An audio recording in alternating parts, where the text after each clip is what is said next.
Hello everybody, I'm Joker. In this tutorial video today, I'm going to be explaining my method for using a transparent overlay to trace images onto marker boards in Rec Room. For this video, I'm explaining how to do this on Vive because I have a Vive. I've never used a Rift, but I imagine that this process would be pretty similar using a Rift or other PC VR systems. I'm going to be using GIMP in this tutorial because that's what I have. I've used Photoshop before, and I know that GIMP and Photoshop are pretty similar, so the process is probably pretty similar if you have Photoshop. For the transparent overlay, I used a program called OVRDrop, and that's what I'm going to be explaining in this tutorial. There may be other overlay applications for VR that allow transparency. I don't know of them, but if you know of one, you can probably use that to do just the same thing. And lastly, my apologies go out to PSVR players. As far as I know, there's no way to do an overlay application, especially one with the transparency using PSVR. For now, PSVR players won't be able to use this method. With Quest, I don't know. I don't know if there are any overlay applications like OVRDrop that you can use on Quest. But so we'll get started, and I'll go to desktop to show you the first step, which is choosing an image and creating the color palette from the Rec Room colors. To make sure that the image you want to trace into Rec Room has only colors that are available as markers in Rec Room, what you need to do is create a color palette in GIMP using the available colors. To get those available colors, what you can do is go to the Rec Room wiki, and on the circuits page, many thanks to Forbym, who has created this composite image of all of the colors that are available, and he's labeled them with the names of those colors. So you can download that image to your computer, and then you can open up GIMP and open up that image. And you need to create a new palette, and you can do that by going to Windows, Dockable Dialogues, Palettes, and then you have your list of palettes. First create a new palette, and you can give it a name that's recognizable to you.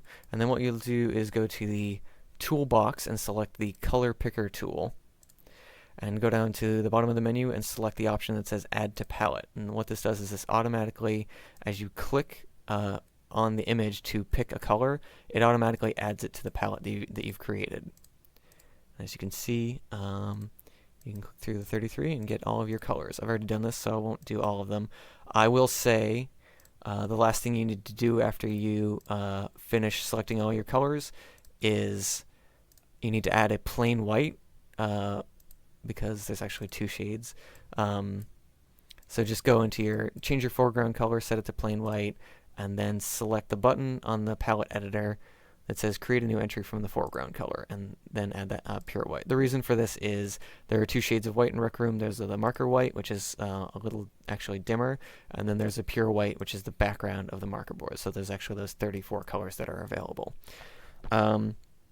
Optional but recommended is you can go through your palette as you're adding the colors, and each color that's added has a title down at the bottom, and you can call it what the name is that appears in the palette in Rec Room. This is useful for a reason I'll explain a little bit later. Now that you've created your color palette with the Rec Room colors, you can select the image that you want to convert and trace into Rec Room, whether it's an image that you created yourself or whether you found and did a little bit of editing like what I have here. In order to convert the image to the Rec Room colors, you're going to go up to the image menu, select mode, and select the indexed menu. So there are a couple of options here. First, you want to make sure to click on use custom palette and select the Rec Room palette that you just created. The other one is go down to, there's a dithering menu, and the drop down menu I think defaults to positioned, and I recommend sending it to none. This is because if you set it to positioned or something else with dithering, and you convert it, you can see what GIMP does is it automatically uses stippling and cross-hatching to try to blend the colors together to get closer to what you want, but that's not very friendly for trying to trace into Rec Room. It's certainly possible, but it would take way more time than it'd be worth. So I recommend instead just doing the mode indexed and select none. And that'll convert everything to much more manageable patches of color that are sort of close enough. The other thing I recommend while doing this is there's an option here for remove unused and duplicate colors from the color map. It defaults to checked. I would uncheck remove unused and duplicate colors. So let's do that one more time. After that, so there are limitations to this process. As you can see, for example, in this image, this didn't end up looking very good. So I usually recommend using some artistic judgment and make some alterations afterwards. Fill in some of the color patches with something closer to what you want. Yeah, and you can fill those patches of color in. The other thing about this is you have to choose the image you want fairly carefully. Some images work way better than others. As an example, I have this album cover by Arik Roper, and you can see it involves sort of a lot of blending and a lot of gradients and a lot of colors. And if I use index mode on this, it does not turn out well, and it's not really that practical to trace into Rec Room. So you have to be sort of careful about the image that you want to pick. So after you've made your alterations, you can, I already have this one done here. See, I've filled this in, and I've added, the other thing you'll probably want to do is add some crosses. These I'll explain a little bit later, are used for aligning your overlay image when you're inside Rec Room. Just add them anywhere, preferably a couple of them far apart. The last thing I'll explain is it's a little bit of a challenge sometimes to know what color you're trying to deal with in your image, and the method that you can, the way you can solve that is go into your color picker tool, select the option that says use info window, set the pick target to pick only, and then you can select the color you need. And what that does is it gives you a little bit of information. It says index number 29. Then you can go over to your palette menu and click on the color map that was automatically created. This is, earlier I suggested unchecking the discard, remove unused and duplicate colors. This is the reason for that, because now you can go find index number 29 and see where it is in the palette, and then go into your Rec Room palette, select that color. It doesn't say it for this one, but if you took my advice and named all of your colors, when you select that color, it's going to tell you the name of the color, and that'll make it easier for you to color the marker that you need to put that color onto the marker board in Rec Room. All right. So now that we've got our image selected and set up, the next thing we need to do is set up OVRDrop or another transparency overlay application to be ready to bring into Rec Room and trace onto a marker board. So now, as you can all see, I'm inside.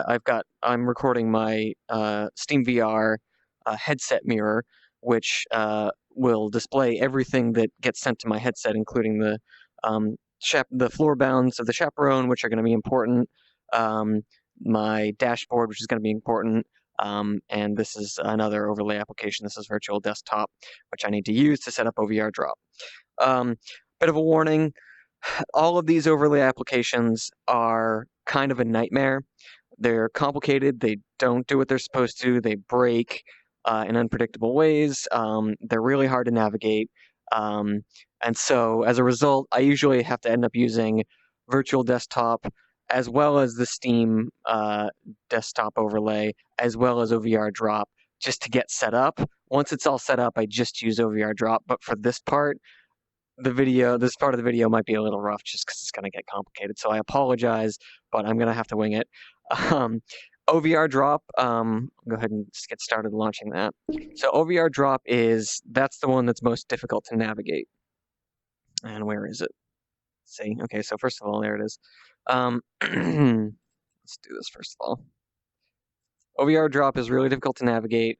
I'm not going to try that hard to really explain our way through it. I have to just leave it up to you guys to sort of experiment and figure out all the finer points of it. But I will go through right now and at least demonstrate my setup so you can see some of how it works and what you need to do in order to do tracing.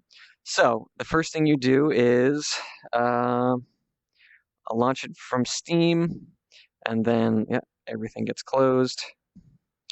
Load up OVRDrop, and you have to configure the dimensions of the overlay. So right now, I start off with the forward wall setup, right? So looking at this setup, you have to hit the drop-down menu, click on forward wall, and load. And then what you'll get is this overlay, which if you look at, I've got a play space indicator. This is pointing forward, and importantly, this inside line is the forward wall of my play space, which is at a perfect 90-degree angle from where I'm facing, and the forward wall setting on OVRDrop is perfectly parallel with this front part, and that's important for getting the overlay aligned with the marker board.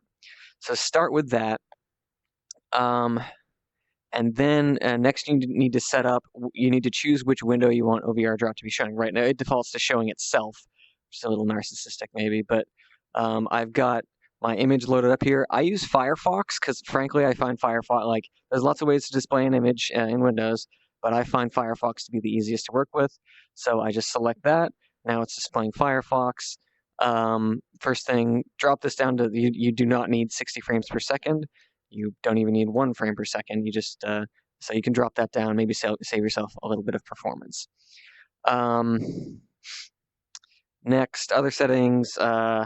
When you're drawing on a marker board, so OVRDrop automatically, as you can probably see, it detects your cursor, and that's useful for a lot of things, but for tracing, it gets in the way because you're trying to draw on the marker board, and meanwhile, your cursor is going around everywhere. So to turn that off, go into Additional Settings, via Click API, drop-down menu, select None. I also recommend while you're in here, uncheck the Force window on top, because that just plain gets annoying. Okay, so the next thing is, when you're tracing, you're gonna want the marker board. Basically, you're thinking about your marker board in Rec Room bringing it right into your play space. And the best way I found to do that is have it be just inside the forward wall a little bit, right in front of you. So that means we need to bring the overlay, the OVRDrop overlay, in to about the same place. So aligning those, you are able to grab. There's some controls on the OVRDrop overlay to grab it and sort of move it around, but that adds rotation and stuff that you don't necessarily want. It doesn't have the nice handles like Rec Room has. But what you can do is use the sliders down here, and of course they're not labeled because thanks OVRDrop. So you kind of just have to play with them and see what happens. If you drag this forward back, okay, so that's left and right. Put it back sort of towards the center. This one is up and down, and so this one must be forward and back. So drag it. I drag this right in, about there. That might be good enough for now. And then you have some fine control a little bit, which is nice. You'll have to play with this a lot to get it to get comfortable with it. I leave it up to you guys. The next things you're gonna have to change are down here in the lower right-hand corner. You've got the transparency control and the scale. Okay. Scale makes it bigger and smaller. Transparency makes it transparent. So let's do scale first. I want a marker board is just about a little bit bigger than my play space. So I'm going to want to scale this up a little bit. And I think I discovered already that it's something like, I'm going to, forgive me, I'm going to walk over to my keyboard because I don't really have another way to input this. So 3.3 is what I think I went with. Okay. So now this is a bunch bigger, and that looks about the size of a double-sized marker board in Rec Room. So that's good. I have to move this so I can use it. Transparency, I usually go around 50%, but don't go with 50% because that usually makes it easier to tell what is what color-wise. So I'm going to do, I think, 0.4. There. So that's a good starting point. Oh, okay. So when you've selected everything, make sure to save. And in OVRDrop, saving is actually really annoying and totally unintuitive. You have to select the drop-down menu, select New from what you already have. Then you click Save, but it hasn't saved yet. And then it allows you to input a name. So type in, whatever you want for a name. Then click Save, the other save, not the first save. And now you've got that saved. If I want to toggle between right wall. Now it's over here, and I can go back to the one I just set up and load it, and there it is again. So that's pretty useful. All right, and that's all of that. Next step is load into Rec Room and align this with a marker board and get some markers and start tracing. So I'll go to that part next. All right. So this time I'm inside Rec Room, but I'm still recording from the Steam VR headset mirror so that we can all see the overlay that's in front of me and also the chaperone play space lines, which we're going to use to align the overlay with the marker board. Now, what I do for this is this brick floor and the marker board are both snapped to 90, which means they're parallel with each other. And so now if I get my play space parallel with this brick floor, then this overlay should be parallel with the marker board. And the way I do that is go into your watch menu, go to the gameplay tab, turn grip turning mode to smooth. You could probably use swipe to rotate as well, but I find it easier to turn with the grips on the Vive. Get out of there. Now, get about where you want to be and grab the grips and just start turning, and your whole play space will turn around relative to the Rec Room world. And then I'm looking at this line with one of the lines of the brick on the floor. And I'm just going to turn as slowly as I can to try and get these lines perfectly parallel. It's never going to be totally perfect, but it's going to be pretty close. Okay, so let's call that good. That looks pretty good. Once you've done that, please remember, turn off grip turning mode so you don't accidentally get misaligned, because that causes a headache pretty quick. Now, look at your overlay and get just about where you want to be on the marker board. And then you can go back into your gameplay menu, go to teleport mode, and then just try and make sure not to accidentally tap your teleport button. That way you can't actually accidentally touch the thumb pads and walk around, because that's another thing that screws me up quite a lot. And okay, so we've got get in position, change to teleport. So the last step is, that was rough tuning. So now this should be perfectly parallel with this marker board, and we're basically in the position we want. Open up your maker pen, turn off snap, open up the palette, turn on don't rotate while moving.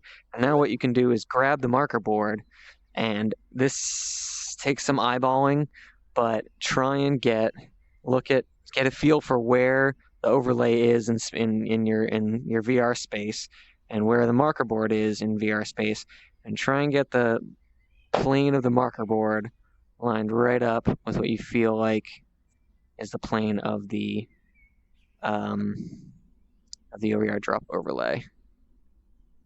All right, and I would say err on the side of getting the marker board a little bit closer to you, because just the way the markers work, that actually it feels a little bit nicer. So that looks pretty good.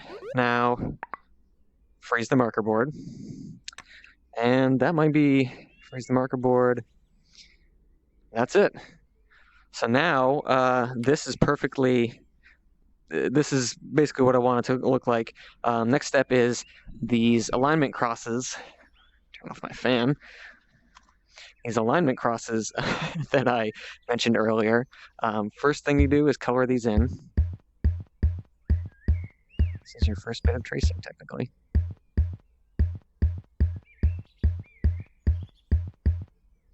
Don't need to do the whole thing, just get the lines on each part for reference. Go up to the other one. Yeah, and now you can get a better feel for the marker board, and I'll probably want to pull that back a little bit more. This one, same thing. Yeah, I can feel that the marker board is a little bit closer than I intended. So I'll finish coloring this in, and then I'll unfreeze the marker board, just get it a little farther away. Unfrozen, still on, no snap. And now I can just, again, not doing any walking, just moving around my play space, and grab this and kind of carefully get that until your eyeballs are telling you that it looks about right. until they're on just about the same plane. There, that looks much better. Okay, so now I can start tracing, and if I take breaks or if I have to save or whatever, and I come back to this and it's misaligned, I can use these reference markers to align the whole thing back and get started quickly again. So now it's time to trace. All right, I'm all set up here and ready to get started with tracing. Just the last thing I want to talk about before I start that is this is something I use. It's a ping pong paddle attached to just a black decorative object. I'm calling this a peak because I use it to peek at the overlay. The way this works is this is just plain black, and when I put it in front of my face like this, basically it blocks out the game world in my headset. But because the game world is behind the overlay, it allows me to look at the overlay. And what this is useful for is if I pull up and down on this thing, it sort of causes, like, I see the difference between what's on the marker board and what's in the overlay, and the differences sort of pop out at me when I do that. And it allows me to identify places in the trace that are a little bit more different, or little mistakes I've made, or things that are incomplete from the original overlay image. So this is another thing I recommend doing. And with that, I'm going to get some music on and get started with this trace and hopefully do it in one sitting, and hopefully it won't take me too long. So, wish me luck.